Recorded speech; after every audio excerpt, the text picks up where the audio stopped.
ZZ109FM, hottest radio station on the planet. It's your boy LORATTI'S. 2026, an interesting year, a lot going on. And in the studio to help us out in this beautiful April is Miss Elsie Jenkins. Miss Jenkins, how you doing? Well, I'm doing good, feeling all right. I'm glad to be alive here in 2026. Lord have mercy. All right, also to help us out here, ZZ109FM morning show is 10th grade education Bob. Bob, how you doing over there? I'm doing pretty good. Feeling really motivated. Excellent. All right, so amazing 2026 year. So much is going on. And one thing we notice is people are still trying to get the president, per se. 3 attempts so far to get at him. And we're wondering about the security here. What's going on with the security?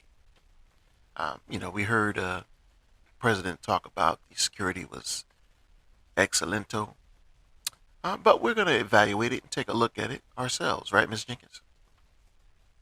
Oh, yeah, I'm proud military, as you are, Lorati. And I'm telling you now, I don't see excellento in the sentence. I don't see that being excellento. Grandma, as I look at this quick video showing this gentleman flying down the hallway, that anyone that's been in any kind of security or military knows that there has to be checkpoints, areas to kind of contain the problem. And when a problem just runs 300 feet without any kind of interaction, that's not contained at all. All right, so let's get a look at our situation here. Ballroom, they're having an event there at the White House, and they've got an entry, one way in, one way out, emergency doors, but overall, one way in and one way out. That's important, because if you have more than one access point, that's more security needed, more metal detectors, and so forth. So you really want to contain everything into one location, which this is pretty simple area they're defending pretty much. So how is this set up? Because if you look at this video, you can quickly see that this person ran from point A to point B with no issue. No one touched him. Somewhere along the line, he shot somebody, but couldn't have been midway. That would have alerted a lot of people ahead of time, because all these guys you see in this picture they have weapons. They all have weapons. And this hallway, I'm pretty sure, is going to echo. If a gun is shot off in this hallway, it's going to echo. So he ran a long ways before anyone really pulled out a weapon.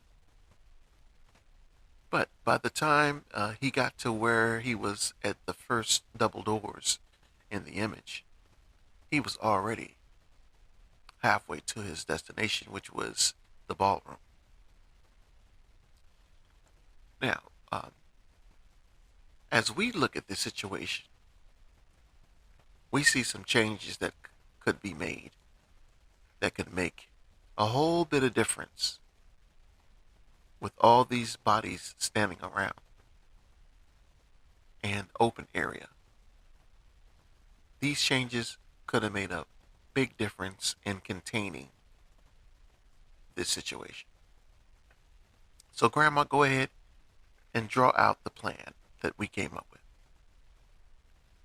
All right, so it's pretty simple. This is ABC. You ain't got to have a 10th grade education to figure this out. Little kids could put this together and keep other little kids out of the playhouse if they wanted to with these plans we have here.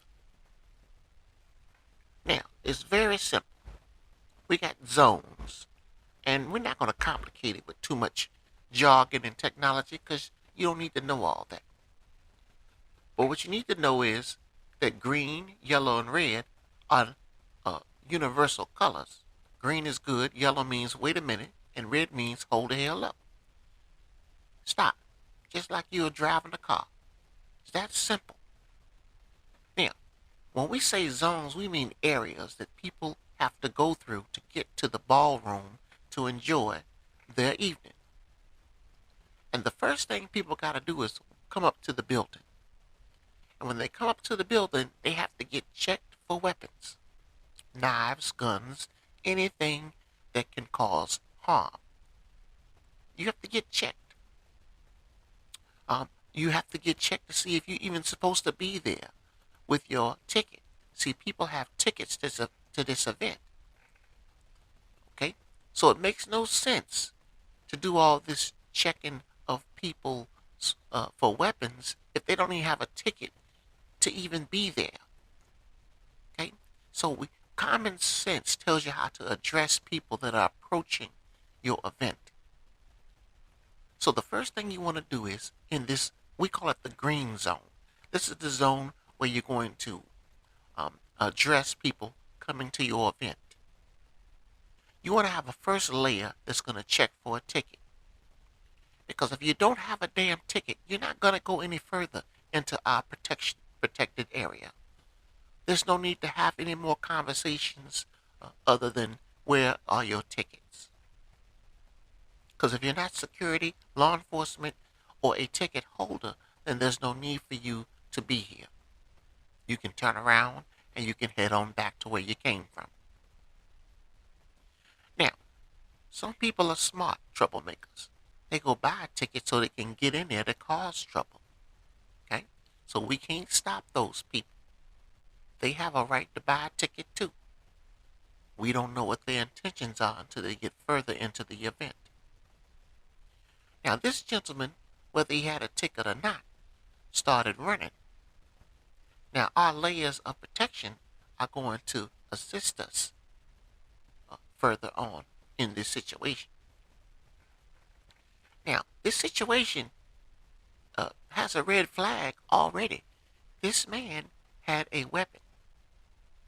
Now, there's two ways he could have got this weapon in.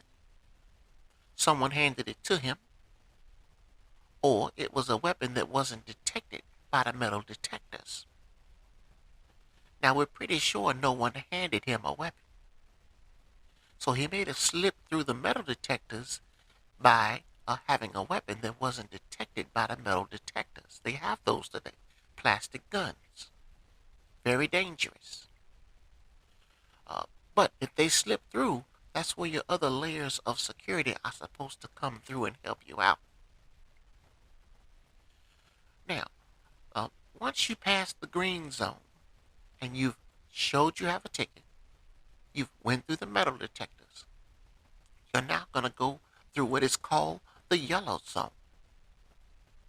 The yellow zone is where security is on the outer sides of you walking through these security belts.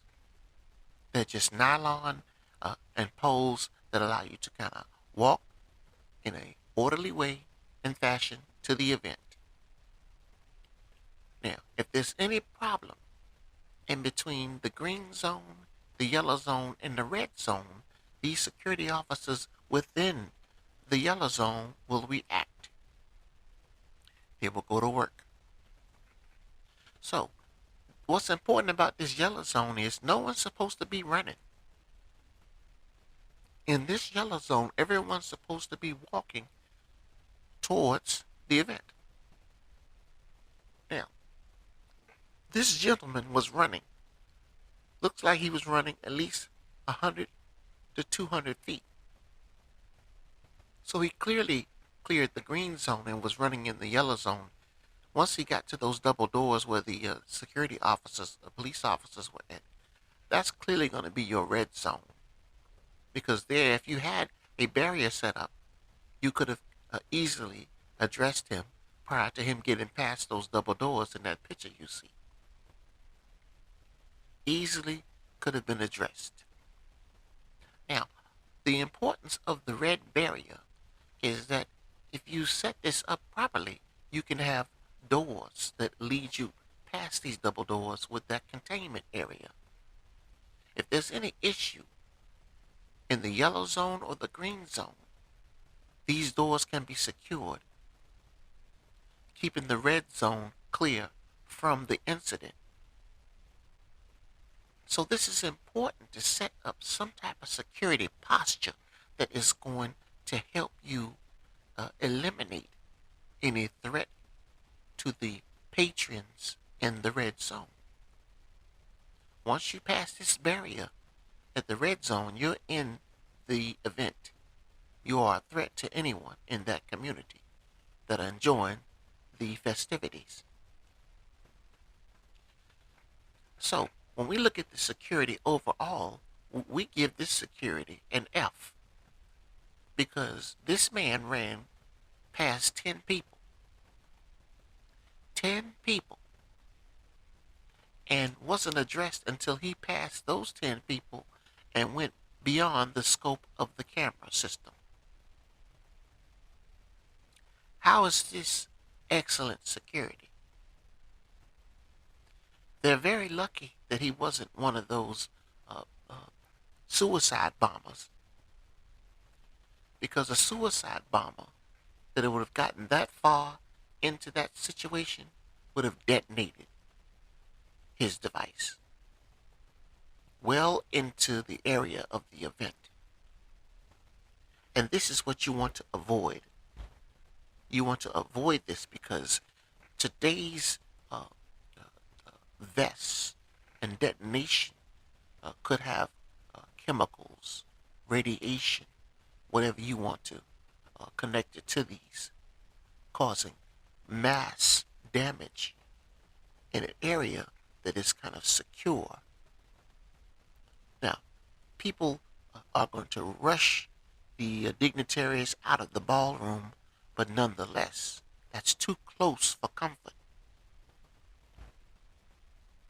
So as you look at our security setup here, it's very simple. You got your green zone. When anybody comes through the green zone, if that metal detector goes off, they are greeted. While you're in that green zone, you're also being asked, do you have a ticket? And I think it's important when we look at this information, if they have a ticket, then that ticket should have already been scanned in regards to the identification of the person. But you need to verify that ticket belongs to that person, because anybody could walk up with a ticket. But does this ticket match the person's ID that is currently coming into the event? That's a process that needs to be done so you can talk to each person coming into the event, making eye contact with every person, looking to see if there's anything going on with them, any issue or problem. Because that's what they don't want. They don't want contact with people. They just want to run in and run through and cause drama. But that's where you hold them at bay. Verify their license and their ticket. Ask them some questions. And then make sure you double check that they don't have any bags or weapons. The metal detector does most of the work, but you want to ask some questions nonetheless.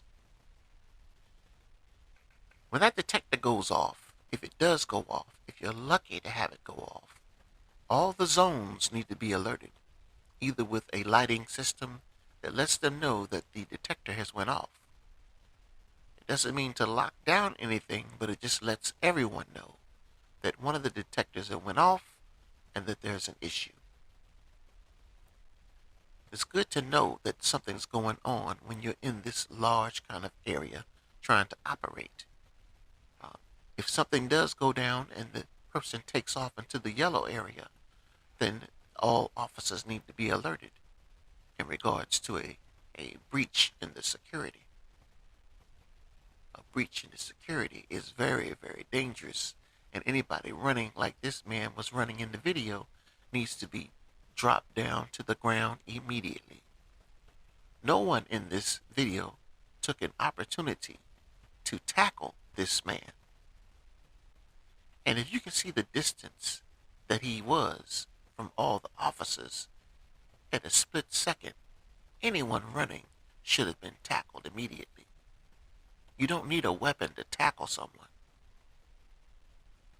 And whether he had a weapon in his hand or not, shooting people, immediately once you know there's a gunfire, all weapons are drawn. There's no ands, ifs, and buts. So you can shoot and still tackle someone at the same time. This is not difficult to do. And you can go into different modes. You may be about to tackle someone, but then you go into the remote self-defense mode, deadly force mode. Escalating and de-escalating is important to understand what options you have. If this man is just running and hasn't fired the gun yet, someone has to tackle him.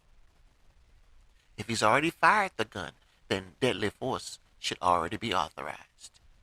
Shouldn't be any ands, ifs, and buts about what to do. And this man ran clearly past 10 or more people. Now, if there was a barrier here between him and them double doors, they could have jumped on his ass right there, right before the red zone. And he wouldn't have gotten any further than them double doors and got his ass whooped right there in the middle of the red zone, right before the doors. Now, those 50-foot containment walls, you can have 3 doors there that's secure, and make sure everyone beyond those doors are safe while they address that sucker that tried to get in through the red zone. All right, Grandma, beautiful, beautiful work there. ZZ109FM morning show. We're looking at the security setup here, and we see ways to improve it. You've got your different zones. You've got your different areas, levels, and you don't have an open space of security. In 2026, we should be beyond just standing around and hoping that nothing happens. This is graded as an F. When it comes to security, even the military have levels of security. You just don't walk into a perimeter without being addressed. And then each level has even more intense security as you get closer to the perimeter. It's important to be alerted before something happens than to have something happen and not be alerted. And it was almost the case because this man, fast as he ran, and he was getting it. He got past 10 or more people. Who's to know how they had it set up in the beginning in the front? Because if there was any ID checks going on, it wasn't going on in between these officers. This is beyond the ID checkpoint. Just doesn't look like they had enough metal detectors set up to kind of slow down anyone. They didn't have any additional barriers in place to slow down anyone. This man, if he had a team that was going to follow him through after he ran through, these guys would have been in trouble. Because if you look at what direction they all started going towards the threat. And they should have had a better security mindset plan that so many of us are going to go towards the threat, but so many of us have to secure the yellow zone. We have to go back and check on the status of the green zone to determine if there are any other people coming behind him. Because if he was just the lone suicide bomber to go in and set off the smoke and the bombs to allow the rest of the team to go through, he did an excellent job. He took all their attention away, and they all started going towards him. Meanwhile, the rest of the hallway and the entrance area, what's the status on it? Who's going to go check on those people in the front? Nobody went that direction. People were running around, but did a clear team of 4 or 5, because you're going to need at least 4 or 5 people to make sure that you can get to the front of the hallway safely. You can't do it with just 1 or 2 people, because if they go up to the front, become casualties, who's protecting the entrance? So you got enough people there where you could, and there should be officers ahead of him. Don't tell me that these are the last officers before the ballroom. That doesn't make any sense. He didn't got past these guys. So where are the rest of the officers at before the ballroom to protect the president and the rest of the people in the ballroom? Good question. Um, so there you have it. Pretty simple, not a complicated morning show going on here. You've got people that are coming in to see the event, so it's simple. They have to have a ticket. If they don't have a ticket, there's no need for you to even come any further. Um, Now, if you have a ticket and you set up the metal detector, you need to set you to the side and find out what's going on. Can't bring any bags in, and if you have a bag, it's got to be a small bag with your medication in it. But other than that, there's no need to bring anything additional to these events. There's no need. Uh, but once you get through that green zone and you're clear with your ticket, you and a guest or guests, you uh, simply walk towards the red zone. And there's no need to run. You walk towards the red zone. You'll see there's some 3 double doors there where you're going to come across a 50-foot containment area. But you walk through that with no resistance. It's just there in case there's a problem in the midst of the yellow zone and red zone coming together. But once you pass this, you go right into the ballroom and can enjoy the event. But if there's any kind of issue in the green zone, yellow zone, or up to the red zone, 50 feet, that containment barrier, those 3 doors can be closed and access denied. That's securing the ballroom, allowing the red and yellow and green zone to contain whatever threat is causing those doors to secure. This is simple stuff. And when we look at this video, we don't see any type of containment. We don't see any type of attentiveness. You know, when you're a security, police, law enforcement, you have to be alert and ready to go. I don't see people on their cell phones, but I see people with their arms crossed like nothing's going to happen. And this man moved so fast through the hallway that he was just a blur. A blur. Now, if anyone would have been in a heightened level of security, they would have tackled him. Because no police officer or security officer on their team should be running in the hallway. Clearly, this is someone outside of our team. So, to me, it's just like a no-brainer. If it is a security officer or somebody, we need to find out what its problem is, because something's wrong. Something's wrong if there's no information coming across the radio telling us there's an issue and one person is running down the hallway. Clearly something wrong. If there was an issue, they would have ran to the nearest officer and said, hey, there's a situation going up front. The nearest police officer said, hey, there's a situation going on up front. But he's running clearly through the hallway trying to get somewhere. And if these guys let him walk past them like that, they all get an F. They all get an F because someone has to be alert to why they're there. If you're a security officer, you're supposed to be alert to anything out of the ordinary. If you're a law enforcement officer, you're supposed to be alert to anything suspicious, out of the ordinary, and in your midst of your eyesight and grasp. And if you're Secret Service, you know, I'm going to tell you right now, Secret Service, to get into the Secret Service, they make it seem like you have to have an IQ that is crazy, a mentality that is untouched by the world. And once you get past all their tests to get in there, you are just, uh, there's nothing you can't train and learn. Uh, and when it comes to you and your success, you're going to be super successful at whatever you do.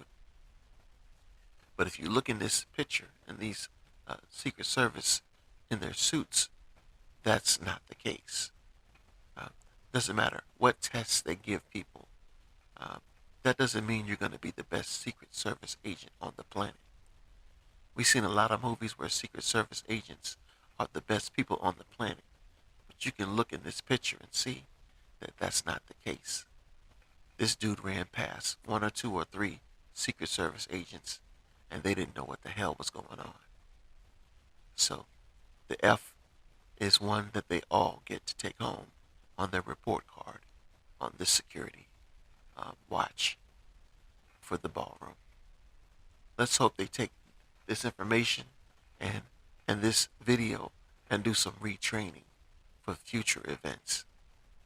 ZZ109FM, this is Loratti, Miss Elsie Jenkins, and 10th grade education Bob, telling you to have a safe 2026. Look over your back. Don't trust anybody. And make sure if something isn't right, you react right away. Don't hesitate to react.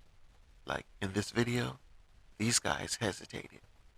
Just a second of hesitation could be the end of your existence.